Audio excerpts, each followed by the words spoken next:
बच्चों, आज हम अपनी टेक्स्ट बुक बीहाइव की फर्स्ट पोएम पढ़ेंगे, द रोड नोट टेकन। बच्चों, इस पोएम के अंदर एक बहुत ही महत्वपूर्ण संदेश छिपा है जिसे हमें समझने की कोशिश करनी चाहिए। इस पोएम के पोइट है Robert Frost. Robert Frost America के महान कवियों में से एक है। रॉबर्ट फ्रॉस्ट की कविताएं देखने में बहुत सिंपल और साधारण लगती हैं, लेकिन अगर उन्हें गहराई से पढ़ें तो उनकी पोएम्स के कई अर्थ निकलते चले जाते हैं। वो हमारी अंडरस्टैंडिंग पर निर्भर करता है। बच्चों, let's talk about the main idea of this poem. तो इस पोएम का मेन आइडिया, सेंट्रल आइडिया या थीम क्या है? It is about the importance of making choices in our life. हमारे जीवन में चुनाव कितना महत्वपूर्ण है। चुनाव, अब यहाँ पर ये इलेक्शंस वाले चुनाव की बात नहीं हो रही है, तो यहाँ कौन से चुनाव की बात हो रही है? विकल्प, कि हमारे पास कई विकल्प मौजूद हैं, उनमें से हमें कोई एक विकल्प चुनना है अपने लिए। अब जैसे मान लो कि आपके पास आइसक्रीम्स के बहुत सारे विकल्प मौजूद हैं, बहुत सारे फ्लेवर्स हैं आइसक्रीम के, लेकिन आप एक ही फ्लेवर खा सकते हो, तो आप कौन सा चुनोगे? तो यहाँ तो इजी है ना, जो आपको बहुत टेस्टी लगता है, जो आपका फेवरेट फ्लेवर है, आप वही चुन लोगे। लेकिन बच्चों, कई बार हमारे जीवन के फैसले लेना इतना आसान नहीं होता है। कई बार हम अपने जीवन में ऐसे पड़ाव पर आ जाते हैं जहाँ पर हमारे पास चॉइसेस होती हैं और हमें उनमें से कोई एक चॉइस ही चुननी होती है। अब वो चॉइस हमें बहुत ही ध्यान से और बुद्धिमत्ता के साथ करनी चाहिए, क्योंकि उस चॉइस से हमारे पूरे जीवन की दिशा निर्धारित हो जाती है। मान लो आज आप देखो 9th क्लास में हो, तो आपके पास कई सब्जेक्ट्स के विकल्प मौजूद हैं, आपको वो चुनने हैं।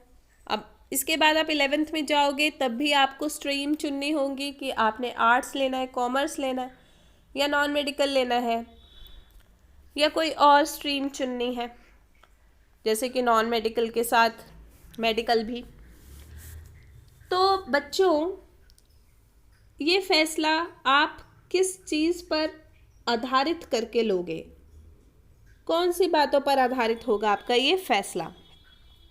क्या आप ये सोचोगे कि मेरे फ्रेंड्स ने कौन से सब्जेक्ट्स लिए हैं तो मैं भी वही लूँ, या कोई मुझे ये लेने के लिए बोल रहा है, कोई बड़ा मुझे ये लेने के लिए बोल रहा है तो मुझे ये लेना चाहिए? तो आपके फैसले का आधार क्या होगा कि दूसरों ने क्या लिया है, या आप खुद क्या पढ़ना चाहते हैं, आप किस चीज़ में अच्छे हैं और किस चीज़ में बहुत अच्छा कर सकते हैं। तो ये फैसला आपका होना चाहिए, क्योंकि यही हमारे जीवन की, हमारे खुद के जीवन की आगे की दिशा निर्धारित करेगा। तो let's start reading the first stanza of this poem. The roads diverged in a yellow wood, and sorry I could not travel both, and be one traveler. Long I stood and looked down one as far as I could, to where it bent in the undergrowth. Two roads diverged in a yellow wood. तो poet एक ऐसी जगह पर खड़ा है, चलते चलते वो एक यात्री है, एक जगह पर आ गया है और वहाँ से अब उसे दो रास्ते निकलते हुए दिखाई दे रहे हैं।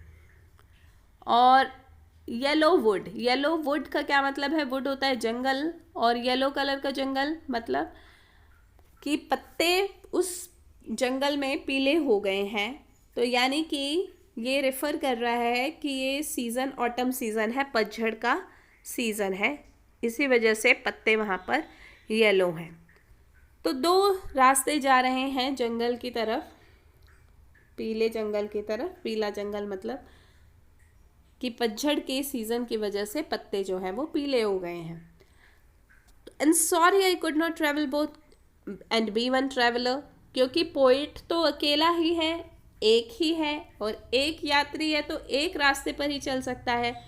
तो इसीलिए वो दोनों रास्तों पर नहीं चल सकता, उसे एक ही रास्ता चुनना पड़ेगा। तो क्या करता है poet? Long I stood and look down one as far as I could. तो वहाँ पर काफ़ी देर तक वो खड़ा रहता है, वो उन दोनों रास्तों को ऑब्जर्व करता है, वो देखता है कि ये दोनों रास्ते कैसे हैं, कहाँ तक जा रहे हैं।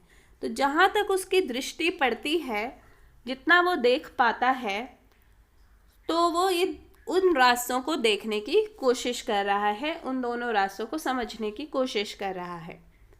उसके बाद वो आगे तक नहीं देख पाता है, क्योंकि हमारी दृष्टि की एक सीमा होती है ना, हम एक ही सीमा तक देख सकते हैं। आगे वो घने जंगल में वो रास्ता निकल जा रहा है, अंडरग्रोथ होता है, थिक बुशेस, झाड़ियाँ, तो घनी वनस्पति, तो उसे हम अंडरग्रोथ कहते हैं। तो आगे वो रास्ते घनी वनस्पति की ओर जा रहे हैं और पोइट उसके बाद आगे नहीं देख पाता है। Then took the other.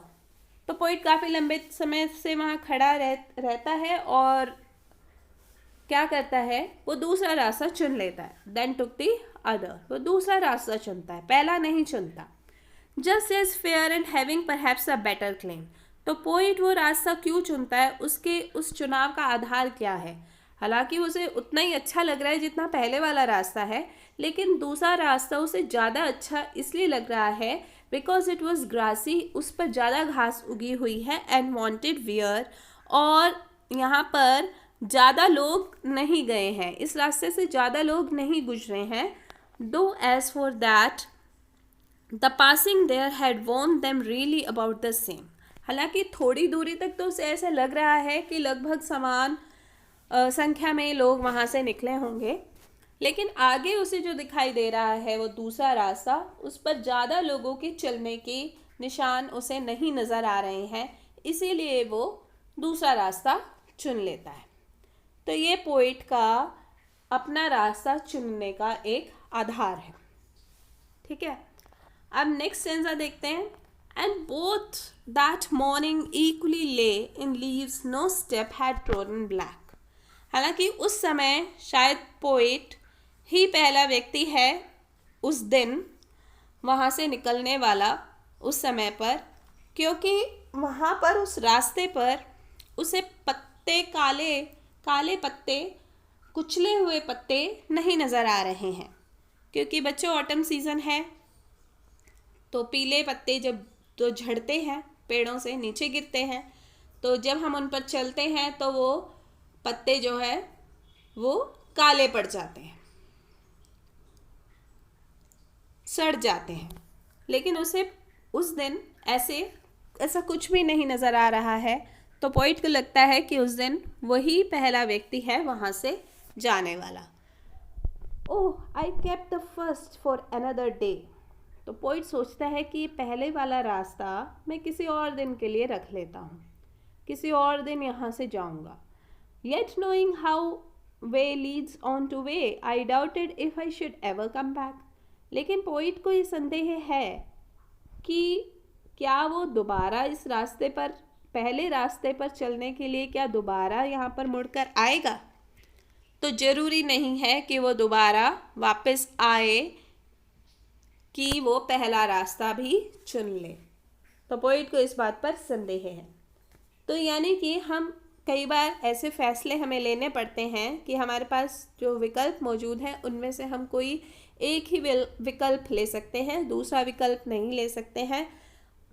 और ऐसा भी नहीं है कि अब जैसे मान लो आपने नॉन मेडिकल स्ट्रीम ले ली, आपने उससे 12th कर ली, आपने उससे ग्रेजुएशन कर ली, तो अब ऐसा तो नहीं होगा ना कि वापस आप 11th में आओगे तो अब आप आर्ट्स ले लोगे, फिर आर्ट्स से पढ़ोगे, फिर दोबारा ग्रेजुएशन करोगे, तो इट इज़ नॉट पॉसिबल।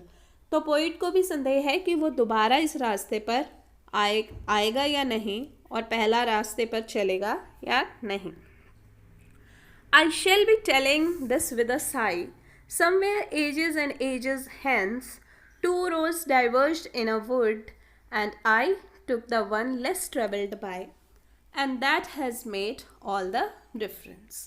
तो पोइट कहता है कि मैं एक आह के साथ शायद ये बता रहा हूँगा अब वो पोइट आगे की कल्पना कर रहा है कि कैसे कई साल पहले ऐसा हुआ था कि मेरे पास चलने के लिए 2 रास्ते मौजूद थे, लेकिन मैंने वो रास्ता चुना जिस पर ज़्यादा लोग नहीं चले थे, यानी कि जिसका चुनाव ज़्यादा लोगों ने नहीं किया था, मैंने उस रास्ते का चुनाव किया और उसी वजह से मेरे जीवन में आज ये फ़र्क आया है। फ़र्क कैसे? कि मेरा जीवन दूसरे लोगों के जीवन से अलग क्यों है? वो इसलिए क्योंकि मैंने वो रास्ता चुना है जो दूसरे लोगों ने नहीं चुना, इसीलिए मेरा जीवन दूसरे लोगों के जीवन से अलग है। तो बच्चों, this is all about the explanation of this poem. एक बार इस पोएम की राइम स्कीम देख लें। देखो राइम स्कीम क्या होती है। जब हम पोएम पढ़ते हैं तो फर्स्ट लाइन जैसे ले हम, तो इसका लास्ट वर्ड देखो, two roads diverge in a yellow wood. Last word क्या है इस पहली लाइन का? वुड। इसको ए मार्क कर लो। दूसरी लाइन का लास्ट वर्ड क्या है? बोथ, तो इसको बी मान लो। तीसरी लाइन का लास्ट वर्ड क्या है? स्टूड। तो स्टूड जो है वो वुड के साथ राइम कर रहा है, तो हम इसको ए ही मानेंगे फिर से। And look down one as far as I could. फिर से ये किसके साथ राइम हो रहा है? स्टूड के साथ भी और वुड के साथ भी, तो ये फिर से ए बन गया। To where it went in the undergrowth, और ये अंडरग्रोथ किसके साथ राइम हो रहा है? बोथ के साथ, तो इसको बी मान लें। तो इसकी राइम स्कीम क्या बनी? A B A B. So this is the rhyme scheme of this stanza. तो इस तरह से आप बाकी स्टेंजास की भी राइम स्कीम फाइंड आउट करने की कोशिश करें और उसके बाद